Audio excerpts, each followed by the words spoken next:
तो hello everyone. तो जैसे कि हम लोगों ने इससे पहले एनसीईआरटी के सारे टॉपिक अच्छे से क्लियर कर लिए थे, आज हम जो करने वाले हैं वो है हमारा टॉपिक न्यूट्रिशन।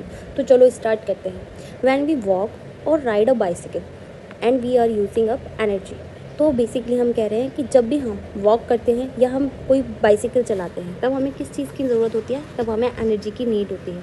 तो सीधा सीधा मतलब है, जब भी हम कोई एक्टिविटी करते हैं, जब भी हम कोई एक्टिविटी परफॉर्म कर रहे होते हैं, तब हमें किस चीज़ की ज़रूरत होती है, तब हमें एनर्जी की नीड होती है।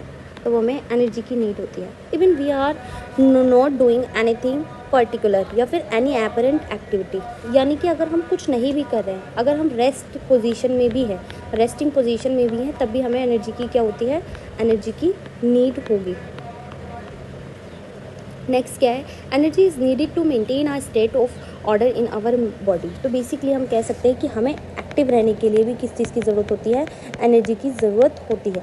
We also need a material from outside in order to grow, develop, synthesize protein and other substance needed in the body. तो बेसिकली हमें एनर्जी की क्यों और ज़रूरत होती है ये भी हम देख लेते हैं। तो हमें क्यों ज़रूरत होती है, बेसिकली हम कह सकते हैं कि हमें ग्रोथ की ज़रूरत होती है, दूसरा हम कह सकते हैं हमें डेवलपमेंट की ज़रूरत होती है, तीसरा हम कह सकते हैं प्रोटीन सिंथेसिस। तो बेसिकली हम क्या कह सकते हैं, प्रोटीन सिंथेसिस की भी हमें नीड होती है। तो बेसिकली जो this source of energy and material is the food we ईट।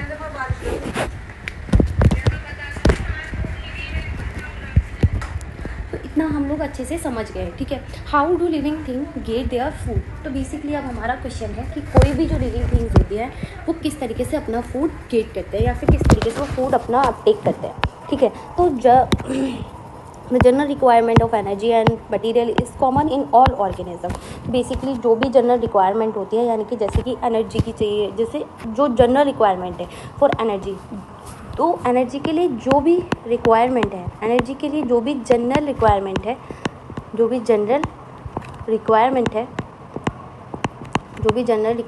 है वो क्या है, कॉमन इन ऑल ऑर्गेनिज्म का मतलब है कि सारे ऑर्गेनिज्म में, यानी कि चाहे प्लांट हो, चाहे एनिमल हो, सब में क्या होती है, ये जनरल रिक्वायरमेंट सेम रहती है। But it is fulfilled in different way, यानी कि इसके फुलफिलमेंट के लिए क्या होती है, इसका जो फुलफिलमेंट है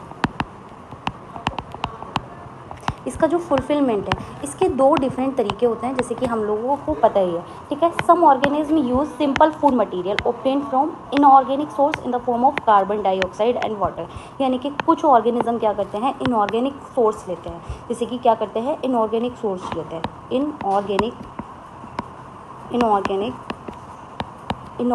सोर्स ऑफ मटेरियल होता है उनका, क्या होता है, एनर्जी गेट करने के लिए, एनर्जी गैदर करने के लिए, ठीक है। इतना हमें समझ में आ गया। और ये जो इनऑर्गेनिक सोर्स को एनर्जी ले रहे हैं, ये क्या क्या हो सकते हैं, पहली चीज़ तो जैसे कार्बन डाइऑक्साइड हो सकता है, वाटर हो सकता है, ये सारे क्या है, इनऑर्गेनिक सोर्स है। और ये कौन यूज़ कर रहा है, ये हमारे प्लांट्स यूज़ कर रहे हैं, ठीक है। अब ये इनसे जो भी मटेरियल बनाते हैं, जैसे कि ग्लूकोज हो गया या फिर जो भी चीज़ हो गई, वो कौन यूज़ कर लेता है, ये जो भी ऑर्गेनिक सब्सटेंस बनाते हैं इनऑर्गेनिक सोर्सेज से, वो कौन यूज़ कर लेते हैं, वो ह्यूमन यूज़ कर लेते हैं, ठीक है। जैसे कि हमें इतना पता ही है। These organism the autotroph include green plant and some bacteria. तो हम कह सकते हैं कि यहाँ पे कौन से दो एग्जाम्पल्स आ गए हैं कि जो इनकी एनर्जी यूज़ कर रहे हैं, जो इस टाइप की एनर्जी यूज़ कर रहे हैं। तो ये कौन आ गए अपने, एक आ गया हमारा क्या, जिसको हम क्या कह रहे हैं कि हमारे एक प्लांट्स आ गए, दूसरे हमारे आ गए हैं बैक्टीरिया। तो हमें ये दो एग्जाम्पल याद रखने कि कौन है ऐसे ऑर्गेनिज्म जो इनऑर्गेनिक सोर्सेज से क्या कर रहे हैं, एनर्जी ले रहे हैं। वो एनर्जी लेने का जो सोर्स है उनका, वो कौन कौन ले रहे हैं, ये प्लांट एंड बैक्टीरिया। इसके अलावा अगर हम देखें तो यहाँ पे क्या क्या है, other organism utilize complex substances. These complex substances have to be broken down into simpler one before they can be use in the uptake of energy. To achieve this organism use biocatalyst as enzyme. तो basically हम क्या कह रहे हैं यहाँ पे, हम कह रहे हैं कि जैसे कि अभी हमने देखा कि जो भी प्लांट है, जो भी बैक्टीरिया है, वो किस चीज़ से अपना एनर्जी सोर्स ले रहे हैं, इनऑर्गेनिक सोर्स से, और इससे इनऑर्गेनिक से ही क्या बना रहे हैं, ऑर्गेनिक बना रहे हैं। तो कह सकते हैं इनऑर्गेनिक सोर्सेज को हम सिंपल सब्सटेंसेस भी बोल सकते हैं बच्चों। क्या बोल सकते हैं? इन्हें सिंपल सब्सटेंसेस भी हम बोल सकते हैं। और ये सिंपल से क्या बना रहे हैं? कॉम्प्लेक्स बना रहे हैं। एक बार मैं आपको यहाँ पे अच्छे से और बता देती हूँ ताकि आप लोगों को कोई ज़्यादा दिक्कत ना हो, ठीक है। तो बेसिकली हम क्या कह रहे हैं कि जो प्लांट्स हैं हमारे वो क्या यूज़ कर रहे हैं? कुछ इनऑर्गेनिक सोर्सेस यूज़ कर रहे हैं, इनऑर्गेनिक सोर्सेस यूज़ कर रहे हैं। ये इनऑर्गेनिक सोर्सेस क्या हो सकते हैं? जैसे CO2 है, वाटर है, इनसे ही ये क्या ले रहे हैं? इनसे ही ये एनर्जी अपटेक कर रहे हैं, ठीक है। इनसे ही ये एनर्जी अपटेक कर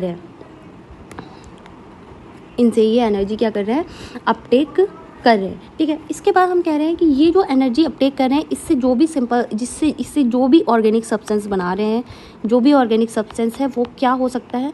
जो भी इनऑर्गेनिक सब्सटेंस बना रहे हैं ये हो सकता है आपका ग्लूकोज हो सकता है, जिसको हम क्या कहते हैं? सिंपल शुगर भी बोलते हैं, ठीक है, जिसको हम क्या कहते हैं? Simple sugar. तो ये सिंपल शुगर बना रहे हैं, ठीक है।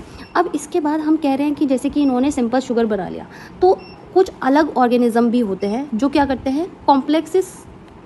कुछ अलग ऑर्गेनिज्म होते हैं जो कि क्या यूज़ कर रहे हैं? जो कि यूज़ करते हैं कॉम्प्लेक्स सब्सटेंसेस, और फिर उन कॉम्प्लेक्सेस को किस में कन्वर्ट करते हैं?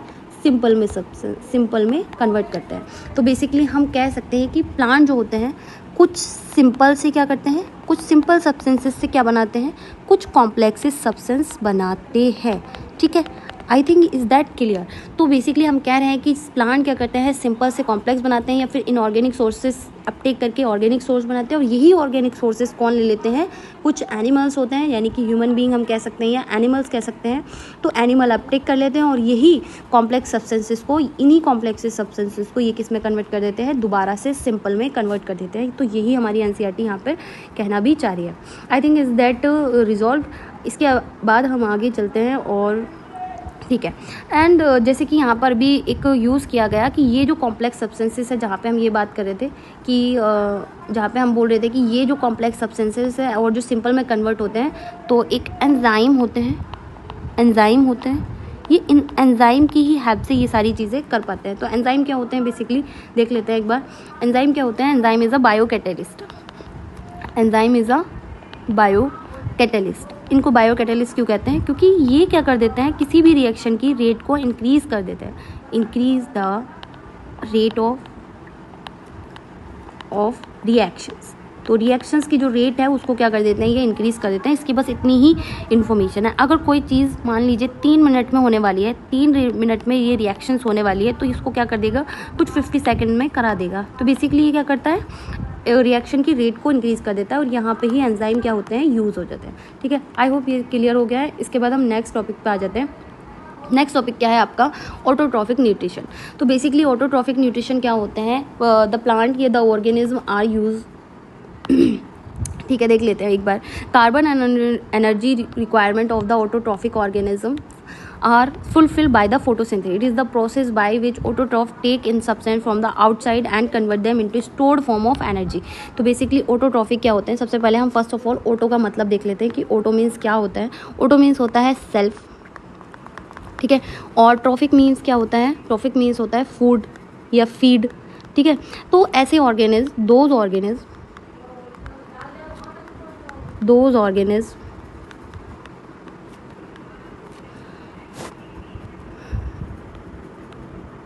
make food themselves। तो हम ये कह सकते हैं कि जो ऑर्गेनिज्म अपना खाना खुद बनाते हैं उनको हम क्या कहते हैं? ऑटोट्रॉफिक। और इस टाइप का जो न्यूट्रिशन होता है उसको हम क्या कहते हैं? Autotrophic nutrition.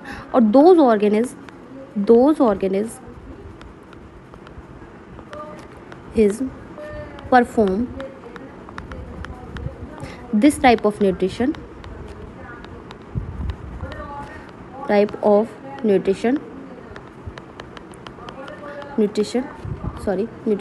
called जो ऑर्गेनिज्म इस टाइप के न्यूट्रिशन को परफॉर्म कर रहे होते हैं उन्हें हम क्या कह रहे होते हैं, ऑटोट्रॉफ्स बोल रहे होते हैं। ठीक है, इसके बाद आ जाते हैं, अब ये जो ऑटोट्रॉफ्स है, जो भी इनका ये प्रोसेस है, ये जो ऑटोट्रॉफ परफॉर्म कर रहे हैं इन सब्सटेंसेस से, तो वो बेसिकली कहाँ से ले रहे हैं, आउटसाइड से, यानी कि बाहर से ले रहे हैं एंड कन्वर्ट कर रहे हैं उसको into stored form of energy.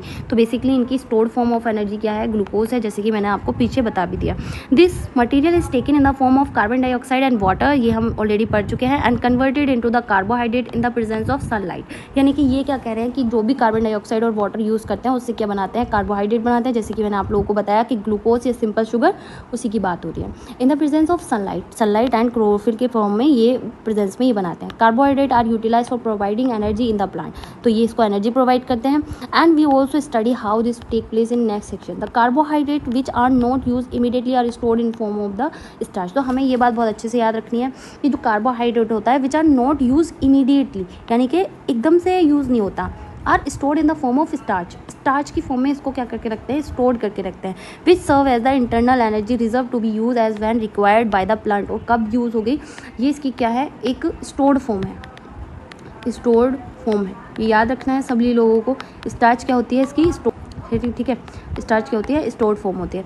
Is somewhat similar situation is seen where the some the energy derive from the food we eat is stored in the body in the form of glycogen. तो हमें ये याद रख लेना है एक तरीके से, क्योंकि ये एक ठीक यहाँ पे हम इसको याद रख लेते हैं। बेसिकली हम इसको ऐसे याद रखते हैं कि एक प्लांट है, प्लांट में जो स्टोर्ड फॉर्म होती है वो क्या होती है, ठीक है, और एक एनिमल है, एनिमल की जो स्टोर्ड फॉर्म होगी वो क्या होगी, ठीक है। प्लांट की जो स्टोर्ड फॉर्म होती है वो स्टार्च होती है, याद रखना है, और एनिमल की जो होती है वो क्या होती है, अपनी ग्लाइकोजन होती है। ठीक है, आगे चलते हैं। नेक्स्ट क्या है, जैसे कि हम अभी बात कर रहे थे, फोटोसिंथेसिस की बात कर रहे थे, तो फोटोसिंथेसिस में क्या देखा गया है कि 6CO2 12H2O और क्लोरोफिल और सनलाइट की प्रेजेंस में हमने यहाँ पे क्या बनाया है, हमने यहाँ पे ग्लूकोज बनाया है। ग्लूकोज को ही हम कार्बोहाइड्रेट कहते हैं, कार्बोहाइड्रेट की जो कार्बोहाइड्रेट्स ही होता है ग्लूकोज जो होता है, ठीक है, और ये एक सिंपल शुगर भी होती है, और इसके साथ बनता है हमारा 6CO2 6H2O। यहाँ से बहुत सारे क्वेश्चन आते हैं, ठीक है। एक बार मैं यहाँ पर आपको समझा देती हूँ कि किस तरीके से हम इसकी बात करते हैं। 6CO2 + 12H2O हमने यहाँ पे ले लिए, और यहाँ पे हमने क्या बनाया, इससे C6H12O6, और इसके साथ साथ हमने क्या बनाया है, 6O2 + 6H2O। तो बेसिकली यहाँ पे हमारे पास क्या है, यहाँ पे हमारा क्लोरोफिल है और यहाँ पे हमारा सनलाइट है। दोनों मोस्ट इंपॉर्टेंट होते हैं। क्लोरोफिल क्या करता है बेटा, क्लोरोफिल जो भी होता है, क्लोरोफिल क्या करता है, क्लोरोफिल जो होता है, जो भी जो सनलाइट होती है, जो सनलाइट होती है, यहाँ से जो भी सनलाइट मिलती है उसको क्या करता है, उन चीज़ों को क्या करता है, एब्जॉर्व करते हैं, उन चीज़ों को एब्जॉर्ब करता है और फिर उसको क्या करता है, पूरे फंक्शन में यूज़ करता है, ठीक है। अब बेसिकली जो भी एनर्जी यहाँ से यूज़ होती है, जो भी एनर्जी यहाँ से होती है, जो भी एनर्जी यहाँ से आती है, जो भी सनलाइट से जो भी एनर्जी आती है, ये किसकी फॉर्म में आती है, ये फोटोन की फॉर्म में आती है, ये इतना याद रखना, ठीक है। अब हम इसके स्टेप्स पर आते हैं कि क्या क्या स्टेप्स इसमें ज़रूरी है। Absorption of light energy by chlorophyll, ये हमने देख लिया, क्लोरोफिल क्या करता है, एब्जॉर्ब करता है। दूसरा हम देख लेते हैं conversion of light energy to chemical energy. Light energy को डायरेक्ट यूज़ नहीं किया जा सकता, उसको किस में कन्वर्ट करते हैं, केमिकल एनर्जी में। And splitting water molecule into hydrogen and oxygen, और हाइड्रोजन को क्या कर देते हैं, जो भी हमारा वाटर मॉलिक्यूल्स होता है उसको हम किस में स्प्लिट कर देते हैं, हाइड्रोजन में एंड ऑक्सीजन में हम इसको क्या कर देते हैं, कन्वर्ट कर देते हैं। And reduction of carbon dioxide to carbohydrate. एक बार हम इसको ढंग से देख लेते हैं कि हम किसकी बात कर रहे हैं, कि रिडक्शन ऑफ कार्बोहाइड्रेट, ठीक है। जो भी हमारा कार्बोहाइड्रेट है, कार्बन डाइऑक्साइड है, तो उससे हमारी कार्बोहाइड्रेट बनता है। अब आपको यहाँ पे सवाल क्या पूछा जा सकता है, यहाँ पे सवाल पूछा जाएगा कि जो ग्लूकोज होता है वो किस चीज़ से बन रहा है, कौन से सब्सटेंस से बनना है, वाटर से बनना है या CO2 से। तो आपका सीधा सीधा सवाल होना चाहिए कि ये जो होता है, आंसर होना चाहिए कि ये कार्बन डाइऑक्साइड से बन रहा है। कार्बन डाइऑक्साइड का क्या होता है, रिडक्शन होता है, और रिडक्शन होकर यहाँ पे ग्लूकोज बन जाता है। अब रिडक्शन का मतलब क्या है, रिडक्शन का मतलब होता है कि यहाँ पर क्या हो जाता है, हाइड्रोजन का ऐड हो जाना। एडिशन ऑफ हाइड्रोजन क्या कहलाता है, हमारा एडिशन ऑफ हाइड्रोजन कहलाता है हमारा रिडक्शन, ठीक है। इसके बाद हम आ जाते हैं नीचे। These step not take place other immediately, for example desert plant take up carbon dioxide at the night, ये हमें पता होना चाहिए। And prepare a intermediate which is acted upon the energy absorb by the chlorophyll during the day, और जो भी use होती है दिन में उसको हम ऐसे अपटेक कर लेते हैं। Let us how the component. अब हम यहाँ पे आ जाते हैं बेसिकली कार्बन जो क्लोरोफिल है इसमें क्या है, एक मोस्ट इंपॉर्टेंट असेंशियल फोटोसिंथेसिस है। दीज ग्रीन, अब यहाँ पे एक बार देख लेते हैं, यहाँ पे shown in 5 you will notice the some cells contain green dot, these green dots are called the chloroplast. Chloroplast आप ऑलरेडी 9th क्लास में पढ़ चुके हैं, तो 10th में पढ़ने की ज़रूरत नहीं है और आपको पता ही होगा इसके बारे में, ठीक है। हम आ जाते हैं और इस जो डायग्राम को अच्छे से देख लेते हैं कि बेसिकली यहाँ पे क्या है। ये जो एग्ज़ाम है ये बोर्ड में कई बार आता है, ये बोर्ड में कई बार आता है और मोस्ट फेवरेट है, मोस्ट फेवरेट है बोर्ड वालों का, ये मोस्ट फेवरेट है। यहाँ से क्वेश्चन आता ही आता है। वो आप लोगों से डायग्राम पूछ लेंगे, डायग्राम अगर बना हुआ होगा तो आप लोगों से ये पूछ लेंगे कि कहाँ कहाँ कौन सी इसमें नेम लेबलिंग है। तो बेसिकली ये क्या होती है, ये अपनी क्या है, एक लीव्स है, ये अपनी क्या है, एक लीव्स है। अब लीव्स को जब हम ऐसे करके देखते हैं यहाँ से, मान लो ये लीव्स है, और जब हम लीव को यहाँ से देखेंगे खोल के, तो उसके अंदर जो हमें स्ट्रक्चर दिखाई देती है वो हमें ये वाली दिखाई देती है, ठीक है। अब हम जब इस लीव को खोल के देखेंगे तो इस लीव को, ये लीव यहाँ से स्टार्ट होती है और यहाँ पे आकर ख़त्म होती है, ठीक है। तो सबसे पहले ऊपर जो सबसे अपर मोस्ट लेयर होती है वो क्या होती है, वैक्सी क्यूटिकल होती है, जो हम लोगों को पता ही है वैक्सी क्यूटिकल क्या होता है। वैक्सी क्यूटिकल क्या होती है, जो होती है एक हाइड्रोफोबिक लेयर होती है, ठीक है। क्या होती है, एक हाइड्रोफोबिक लेयर होती है। तो ये क्या होती है, एक हाइड्रोफोबिक लेयर होती है, हाइड्रोफोबिक लेयर होती है। क्लास 9 में आप लोगों ने इसको पढ़ भी रखा है, हाइड्रोफोबिक लेयर होती है। और उसके बाद क्या होती है, एक अपर एपिडर्मिस होती है। एपिडर्मिस का सब लोगों को मतलब पता है कि अपर एपिडर्मिस होती है, एक होती है हमारी लोअर एपिडर्मिस। बीच में आपको ये मीजोफिल सेल्स दिख रही हैं, मीजोफिल सेल दिख रही हैं, जो कि क्या होती हैं, जो मीजोफिल सेल होती हैं, ठीक है। मीजोफिल सेल क्या कंटेन कर रही होती है, यहाँ पे आप लोगों को दिख ही रही होगी, एक ग्रीन ग्रीन डॉट्स सी यहाँ पे आप लोगों को दिख रही होंगी, ठीक है। ग्रीन ग्रीन डॉट्स आपको यहाँ पे दिख रही है, ठीक है, ग्रीन ग्रीन डॉट्स दिख रही है। तो ये हमारे क्या होते हैं, क्लोरोप्लास्ट होते हैं। बीच में ये जो स्पेस दिख रहा है ये एयर स्पेसिस है, और यहाँ पे ये क्या है, गार्ड सेल है, जो कि क्या करती है, ऑक्सीजन और CO2 और वाटर को क्या करवाती हैं, ट्रांसपोर्ट करवाती हैं, ठीक है। यहाँ पर आप लोगों को देखने को मिलेगा जाइलम एंड फ्लोएम। यहाँ पे आप लोग क्या देखने को मिलेगा, जाइलम एंड फ्लोएम। ये जो जगह है यहाँ पे आपको क्या देखने को मिलेगा, जाइलम, आधे में जाइलम दिखेगा, आधे में आपको फ्लोएम दिखेगा। बीच में ये जो होती है इसको हम मिडरिप कहते हैं, और ये जो जगह होती है इसको लेमिना कहते हैं, और लीव ब्लेड, ठीक है। और ये क्या होती है, वेन्स होती है। एक बार मैं आपको यहाँ पे दिखा देती हूँ, ये जो है आपकी मिडरिप है, ये जो है आपकी मिडरिब है, और ये जो है आपकी वेन्स है, ठीक है। आई होप यहाँ से सारी चीज़ें क्लियर होगी, और ये मोस्ट इंपॉर्टेंट है, इसकी प्रैक्टिस करनी है आप लोगों को। प्रैक्टिस करने के बाद आप लोग कमेंट्स में मुझे बता सकते हैं कि मैम डन हो गया है, डन हो गया है, डन हो गया है, डन हो गया, ठीक है। इसके बाद हम आ जाते हैं एक्टिविटी 5.1 पे। 5.1 क्या कहती है, 5.1 कहती है कि हमें क्या करना है, एक वेरीगेटेड लीफ लेनी है before and after starch test, यानी कि पहले कैसी थी और आफ्टर कैसी होगी। अगर यहाँ पर स्टार्च प्रेजेंट है तो ये क्या होगा, इसका आयोडीन टेस्ट के साथ जब हम इसको now dip the dilute solution of iodine for a few minute, जब हम आयोडीन सोल्यूशन में डिप करते हैं तो हमें अगर ये ब्लू ग्रीन दिखती है, अगर ये हमें ब्लू ग्रीन दिखती है तो विच इज़ मीन कि यहाँ पर क्या है, यहाँ पे क्या है, विच इज़ मीन कि यहाँ पर हमारा जो स्टार्च है वो प्रेजेंट है, ठीक है। इसके बाद हम आगे चलते हैं। एक मोस्ट इंपॉर्टेंट टॉपिक है stomata, open and close stomata 4। तो इनकी स्ट्रक्चर आप लोगों से पूछी जाती है। स्ट्रक्चर में आपको नेम लेबलिंग दोबारा से पूछी जाएगी। आप लोगों से कई बार क्वेश्चन दे दिया जाएगा और आपको बोला जाएगा स्टोमेटा की स्ट्रक्चर बनाइए, या फिर कई बार ये स्ट्रक्चर ही बनी हुई आती है और आप लोगों से नेम लेबलिंग करने के लिए पूछा जाता है, या फिर आप लोगों से फंक्शन पूछ लिया जाता है। मोस्ट प्रोबेबली आप लोगों से क्या दिया जाता है, डायग्राम आप लोगों को दे दिया जाता है और आपसे नेम लेबलिंग करने के लिए बोला जाता है। तो नेम लेबलिंग एक मोस्ट इंपॉर्टेंट टॉपिक है, आप लोगों को नेम लेबलिंग करनी ही आनी चाहिए। तो जैसे कि मैंने एक क्वेश्चन पीछे भी आप लोगों को बता दिया कि बोर्ड के लिए मोस्ट इंपॉर्टेंट है, मैं यहाँ पर भी बता देती हूँ कि ये जो है बोर्ड के लिए मोस्ट इंपॉर्टेंट टॉपिक है। आप लोगों को इसको छोड़ के ही नहीं जाना है ना, इस टॉपिक को छोड़ के ही नहीं जाना है। तो बेसिकली हम देख लेते हैं एक बार कि प्लांट ऑब्टेन कार्बन डाइऑक्साइड, ये हम देख चुके हैं, ठीक है। अभी हम किसके बारे में बात कर रहे हैं, स्टोमेटा के बारे में बात कर रहे हैं। Which are tiny pore present on the surface of leaves, यानी कि जो लीव्स है, लीव्स के जो ऊपर सरफेस होती है उस पर हमें ये देखने को मिलते हैं। Massive amount of gaseous exchange, यानी कि जो भी amount of exchange gaseous exchange होता है वो यहीं से होता है थ्रू दीज पोर, यानी कि ये पोर क्या काम करते हैं, ये पोर गैसियस एक्सचेंज में हेल्प करते हैं। उसके बाद हम कह सकते हैं but it is important to note there exchange of gases occur across the surface of stem, root and leaf, ना कि सिर्फ इन पोर्स से, बल्कि हम कह सकते हैं इन पोर्स के अलावा हम कहाँ से कर सकते हैं, स्टेम, रूट, लीव्स, यहाँ से भी होता है गैसियस एक्सचेंज, स्टेम, रूट, और हम दूसरा क्या कह रहे हैं, लीव्स, है ना।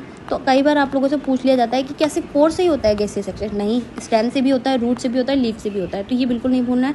सिंस लार्ज अमाउंट, कई बार बच्चे इस चीज़ को भूल जाते हैं, large amount of water can also be lost through these stomata. दो वाटर का जो एक्सचेंज होता है वो भी अमाउंट ऑफ वाटर यहाँ से लॉस्ट होता है, ठीक है। The plant close there pore when it does not need carbon dioxide photosynthesis, यानी कि जब इसको क्या किस चीज़ की ज़रूरत नहीं होगी, कार्बन डाइऑक्साइड की ज़रूरत नहीं होगी, ठीक है। और the opening and closing the pore of function is guard cell, यानी कि जो भी ओपनिंग एंड क्लोजिंग होती है पोर की वो कौन करवाता है, वो गॉड सेल करवाती हैं, जो कि ये वाली सेल्स हैं। The guard cell swell when water flow into them, ये कब स्वेल करती हैं, जब इसको कार्बन डाइऑक्साइड की नीड नहीं होती है और जो इसके अंदर क्या आ रहा होता है, वाटर अंदर आ रहा होता है। यानी कि ये बेसिक सी चीज़ है जो हम लोगों ने 9th क्लास में भी पढ़ी है। तो बेसिकली जब वाटर अंदर आता है तो ये क्या हो जाती हैं, फूल जाती है, ठीक है। ये क्या हो जाती है, स्वेल हो जाती है। ये क्या हो जाती है, स्वेल हो जाती है और इनको कार्बन डाइऑक्साइड की जरूरत उस टाइम पे नहीं होती है। Causing the stomata pore to open, similarly the pore close if guard cell shrink. तो बेसिकली यहाँ पे गॉड सेल कब श्रिंक होंगी, जब यहाँ से वाटर बाहर जाएगा। अब एक बार इन सेल्स के बारे में देख लेते हैं कि कौन सी सेल्स क्या है। ये जो आप लोगों को दिख रही है इसको हम कहते हैं गॉड सेल, और ये जो आप लोगों को दिख रहे हैं ये होते हैं आपके क्लोरोप्लास्ट। ये क्या होते हैं, आपके क्लोरोप्लास्ट, ठीक है। और ये जो है ये आपका स्टोमेटल पोर है, जैसे कि यहाँ पे लिख भी रहा है, और ये गॉड सेल है। और ये क्या होती हैं आपकी, ये जो होती हैं आपकी एपिडर्मल सेल होती है, एपिडर्मल सेल, या फिर हम इनको कह सकते हैं सब्सिडियरी सेल, सब्सिडियरी सेल, ठीक है। सब्सिडियरी सेल कह सकते हैं, जो कि उसको क्या करती है, हेल्प करती है। आगे बढ़ते हैं। ओपन और क्लोज क्या है, मोस्ट इंपॉर्टेंट है। क्लोज कब होंगे, जब वाटर आउटसाइड आएगा और ये जब बाहर जाएगा, अंदर आएगा तब ये स्वेल होगी, और जब वाटर बाहर की ओर आएगा तब हम इसको क्या कहेंगे, क्लोज कहेंगे। और ये जो प्रोसेस होता है प्लाज्मोलिसिस प्रोसेस होता है, ठीक है। The shrinkage of the cell, आप लोगों ने ये प्लाज्मोलाइसिस, ठीक है, ये आप लोगों ने देखा भी है, ठीक है। इसके आगे चलते हैं। एक मोस्ट इंपॉर्टेंट पॉइंट है जो हम इसको मिस नहीं कर सकते, ठीक है। जैसे कि other material like nitrogen, phosphorus, iron and magnesium are taken up from the soil. इसके अलावा कार्बन डाइऑक्साइड के अलावा ये चीज़ें भी हम अपटेक करते हैं। Nitrogen essential element for the synthesis of protein and other compound, तो हमें ये नहीं भूलना है, ठीक है। And taken up the inorganic nitrate to nitrogen, basically ये कौन करता है, बैक्टीरिया करते हैं। तो आप यहाँ से नाइट्रोजन साइकिल भी कर सकते हैं, ठीक है। नाइट्रोजन साइकिल के बारे में आप लोगों से कई बार पूछा जा सकता है। अगर आपको इस पे लेक्चर चाहिए तो भी आप मुझे कमेंट कर देना कि मैम कमेंट कर देना कि अगर अभी आप मुझे कमेंट कर देना कि मैम कमेंट कर देना कि अगर आपको इस पे चाहिए, ठीक है। इसके बाद हम आ जाते हैं हेटरोट्रोफिक न्यूट्रिशन पे। हेटरोट्रोफिक न्यूट्रिशन क्या होता है, ठीक है। हेटरोट्रोफिक न्यूट्रिशन वो होते हैं, जैसे कि हेटरो मीन्स क्या हो जाते हैं, डिफरेंट, या फिर हम कह सकते हैं अदर, ठीक है। ट्रॉफिक मीन्स वही फूड या फीड, ठीक है।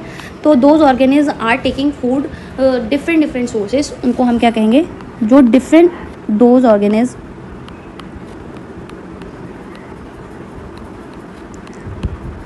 टेक फूड डिफरेंट सोर्सेज, तो उनको हम क्या कहते हैं, हेटरोट्रोफ्स कहते हैं, ठीक है। तो basically each organism adapted to the environment, the form of nutrition differ depending on the other type of availability of the food material as well as how the obtained by the organism. For example whether the food sources is stationary और mobile, यानी कि कुछ organism ऐसे होते हैं जिनको फ़र्क ही नहीं पड़ता कि जो भी हमारा फूड है वो स्टेशनरी है, स्टेशनरी मतलब जो एक जगह पर रहता है, मोबाइल या फिर चलते फिरते जो मोबाइल फेज में रहते हैं, ठीक है। तो उनको हम क्या कह रहे हैं, जैसे कि एग्जाम्पल भी दे रखा है यहाँ पे, स्टेशनरी का ग्रास दे रखा है और मोबाइल का हम क्या कह रहे हैं, डियर हो गया या और भी अदर एनिमल हो गए। Would allow for difference in how the food is access and what is the nutritive apparatus use for the cow and lawyer, ठीक है। There is a range of strategy by the which is food the taken and use by the organism. अलग अलग तरीके की range और strategies होती हैं जिसमें ऑर्गेनिज्म अपने हिसाब से अपना फूड तय करता है। Some organism break down the food material outside the body and then absorb it, ठीक है। कुछ ऐसे होते हैं जो बाहर ब्रेक डाउन करते हैं और फिर उसको अपटेक करते हैं। एग्जाम्पल जैसे कुछ फंगाई हो गए, ब्रेड माउल्ड हो गए, तो यहाँ से आप लोगों को याद रखना है, ठीक है। मैं यहाँ पे आपको निशान लगा देती हूँ कि आपको कौन सी लाइन अच्छे से याद रखनी है। Break down of food material outside the body and then absorb it. Example है fungi like bread, yeast and mushroom. ये आप लोगों को क्या पूछा जा सकता है, यहाँ से क्वेश्चन पूछा जा सकता है, ठीक है। फिर उसके बाद क्या है, other take in the food material break down the inside their body, what can be done take in amount depend on the body design and functioning. Some other organism derive nutrition from plant animal without killing them. कुछ क्या करते हैं, किसी animal को किल किए बगैर उससे ही क्या कर लेते हैं, न्यूट्रिशन ले लेते हैं। This parasite nutritive strategy is use by the wide variety of organism like cuscuta, tick, leech and tapeworm. जैसे कि हम लोगों ने देखा है कि बहुत सारे हेटरोटाइप के न्यूट्रिशन के टाइप्स होते हैं, जैसे कि क्या होते हैं, कुछ क्या होते हैं सिम्बियोटिक होते हैं, कुछ क्या होते हैं हमारे पैरासिटिक होते हैं, जैसे कि पैरासिटिक में हमने देख लिया, जैसे टिक हो गई, लीच हो गई, है ना, पैरासिटिक हो गए। जैसे कुछ क्या हो गए, जैसे टिक हो गई, लीच हो गई, लीस हो गई, है ना, या लाइस हो गई, लीच हो गई, है ना, टेप वॉर्म हो गए। तो एक हमारे क्या होते हैं एंडोपैरासाइट होते हैं और एक हमारे क्या होते हैं एक्टोपैरासाइट होते हैं। एंडोपैरासाइट जिसकी टेप वॉर्म है जो इंटेस्टाइन में रहते हैं, टिक, लीच, लाइस ये ऊपर की ओर पाए जाते हैं, जैसे कि हमारा पैट वैट है वहाँ पे हमें ये देखने को मिल जाएंगे, ये बाहर रहने वाले हैं, ठीक है। एक तो ये हो गए पैरासाइट वो होते हैं जो किसी भी बॉडी के ऑर्गेनिज्म के अंदर जाके, यानी कि इनसाइड रहकर, अंदर रहकर क्या करते हैं, न्यूट्रिशन अपटेक करते हैं, न्यूट्रिशन अपटेक करते हैं, ठीक है, न्यूट्रिशन अपटेक करते हैं। लेकिन कुछ और अदर ऑर्गेनिज्म होते हैं जो एक दूसरे के साथ रह के म्यूचुअल अंडरस्टैंडिंग के साथ वो करते हैं, मतलब न्यूट्रिशन एक दूसरे से लेते हैं, गैदर करते हैं। और कुछ जैसे कि मैंने आप लोगों को बताया कि पैरासिटिक हो गए, सिम्बायोटिक हो गए, इसके अलावा और भी टाइप होते हैं, ठीक है। बट अभी के लिए हमारे पास इतना इंपॉर्टेंट है जितना हमारा एनसीईआरटी बोल रही है हमें। How do organism obtain their food, अगर हम किसकी बात कर रहे हैं, अमीबा की बात कर रहे हैं। एक बार हम यहाँ पे देख लेते हैं, ये हमारा क्या है, अमीबा है, ठीक है। अमीबा में हम सबको पता है कि सिंपल डिफ्यूज़न होता है, ठीक है। और ये इसकी क्या है, प्लाज्मा मेम्ब्रेन है, ठीक है, ये इसकी क्या है, प्लाज्मा मेम्ब्रेन है। ये बीच में क्या है, न्यूक्लियस हमें दिख रहा है, यहाँ पे जो दिख रहा है ये फूड मटेरियल है। तो बेसिकली अमीबा क्या करता है, अमीबा कुछ इस टाइप के अपने क्या बना लेता है, अपने स्यूडोपोडिया बना लेता है, यानी कि अपने स्यूडोपोडिया, स्यूडो का मतलब क्या होता है, फॉल्स, ठीक है, पोडिया मतलब जो उसके हाथ पैर होते हैं, पोड्स, है ना, लिम्स, या फिर हम कह सकते हैं पैर, ठीक है, जो उसका फूट होता है ना, इसको फूट कह देते हैं, फूट, है ना, जो फॉल्स फूट होते हैं उनको कहते हैं, ठीक है। तो बेसिकली ये फॉल्स फूट का क्या मतलब है, फॉल्स फूट का मतलब क्या है कि कुछ देर के लिए अपना ऐसी मेम्ब्रेन को क्या कर लेता है, इसकी अच्छा एक यहाँ पे कॉन्सेप्ट समझो कि जो इसकी मेम्ब्रेन होती है ये बहुत ज़्यादा फ्लेक्सिबल होती है। जैसे ही फूड आता है तो ये अपने हाथ पैरों को, ये जो चीज़ है अपनी मेम्ब्रेन को किस में कन्वर्ट कर लेता है, मेम्ब्रेन को स्यूडोपोडिया में, यानी कि फॉल्स फूट में कन्वर्ट कर लेता है, ठीक है। ये यहाँ पे जैसे ही पास में आता है ये फोर्स फीट यहाँ पे इसको बंद कर लेते हैं और इसको क्या कर लेते हैं, फूड पार्टिकल में आ जाता है और उसके बाद ये इसको क्या कर लेता है, डाइजेस्ट भी कर लेता है। और सेम जो प्रोसेस हमारे ह्यूमन में होते हैं वही सारे प्रोसेसेस इसमें भी होते हैं। अपटेक करने के बाद उसको डाइजेस्ट करना, एसिमिलेट करना और फिर उसको क्या कर देना, इंजेस्ट करने के बाद उसको क्या करने देना, एक्सक्रीट कर देना, ठीक है। ये सारे प्रोसेसेस है, ठीक है। आई होप यहाँ तक सारी चीज़ें क्लियर हो गई हैं। जैसे कि ये वाला पैराग्राफ है, यहाँ पे हमने देखा कि बट यहाँ पे देख लेते हैं कि जो the digestive system is different in various organism, in single celled organism the food may be taken up the entire surface. हम देखते हैं कि सिंगल सेल्ड ऑर्गेनिज्म क्या करता है, एंटायर सरफेस से क्या करते हैं, but as the complexity of the organism increase, जैसे ही कॉम्प्लेक्सिटी क्या होती है, इंक्रीज होती है, कॉम्प्लेक्सिटी ऑफ ऑर्गेनिज्म क्या होती है, इंक्रीज होती है, वैसे वैसे क्या हो जाता है, वैसे वैसे different part of specialize to perform different function, वैसे वैसे क्या हो जाते हैं, डिफरेंट फंक्शन, डिफरेंट ऑर्गन आने लगते हैं। जैसे कि हमने देखा है सबसे कॉम्प्लेक्स ऑर्गेनिज्म ह्यूमन की स्ट्रक्चर है, तो वैसे ही ह्यूमन में क्या होता है, सब कुछ हमें देखने को मिलता है। For example amoeba take food using temporary finger like extension cell organ which fuse the food particle forming food vacuole. तो बेसिकली हमने देखा कि फूड वैक्यूल कौन बना लेता है, फूड वैक्यूल हमारे स्यूडोपोडिया बना लेते हैं, ठीक है। और क्या करते हैं, complex substances are broken down in the simpler one which is then diffuse into the cytoplasm, और फिर वो बाद में क्या चला जाता है, साइटोप्लाज्म में चला जाता है। ये बात ध्यान रखना, पहले क्या करते हैं, कॉम्प्लेक्स को सिंपल में कन्वर्ट करते हैं और फिर साइटोप्लाज्म में डिफ्यूज हो जाता है। The remaining undigested material is move surface of the cell throughout, और जो है इसी सरफेस से क्या हो जाता है, बाहर आ जाता है। In paramecium which is also a unicellular organism the cell has a definite shape, cell का क्या होता है, डेफिनिट शेप होता है। अब आप लोगों से पूछ लिया जाएगा कि इस टाइप का जो न्यूट्रिशन है दो टाइप में होता है, एक तो अमीबा हो गया, बट अमीबा की जो वॉल है ना, अमीबा क्या है, अमीबा का डेफिनिट शेप नहीं है, इनडेफिनिट शेप है, ठीक है, इनडेफिनिट शेप होता है। बट अगर डेफिनिट शेप वाले में पूछा जाएगा तो आप पैरामीशियम के बारे में बताएंगे। And food taken up the specific sport, यानी कि अमीबा में एक स्पेसिफिक स्पोर्ट होता है जहाँ से फूड अपटेक होता है। Food is move to this spot and movement of the cilia which over the entire surface, जो हमारा है ना, जो एंटायर सरफेस होती है उससे क्या करता है, ये इसकी सीलिया होती है ना, तो सीलिया के थ्रू क्या करता है, ये मूवमेंट करता है। आई होप यहाँ तक सारी चीज़ें अच्छे से क्लियर हो गई हैं। एनसीईआरटी का एक एक वर्ड हम लोगों ने अच्छे से क्लियर किया है। आप लोगों को कोई भी क्वेश्चन हो या कोई भी क्वायरी हो क्वेश्चन है या कोई भी क्वेरी है, आप लोग मुझे कमेंट्स कर सकते हैं, ठीक है, कमेंट कर सकते हैं, ठीक है। और यहाँ से आप लोग मुझसे जो भी सवाल जवाब है आप लोगों के वो बता सकते हैं। आई होप ये लेक्चर आपको अच्छा लगा होगा। Thank you, bye bye. और आप लोग जो है मुझे कमेंट भी कर सकते हैं कि आप लोगों को कौन सा टॉपिक ऐसे हैं जो आप लोगों को बिल्कुल समझ में नहीं आ रहा है। एनसीईआरटी के थ्रू हम उसको अच्छे से कवर कर लेंगे और आप लोग ये मुझे कमेंट में बता दीजिए। लेक्चर कैसा लगा है उसके लिए भी आप लोग मुझे बता दीजिए, ठीक है। Okay, thank you, bye.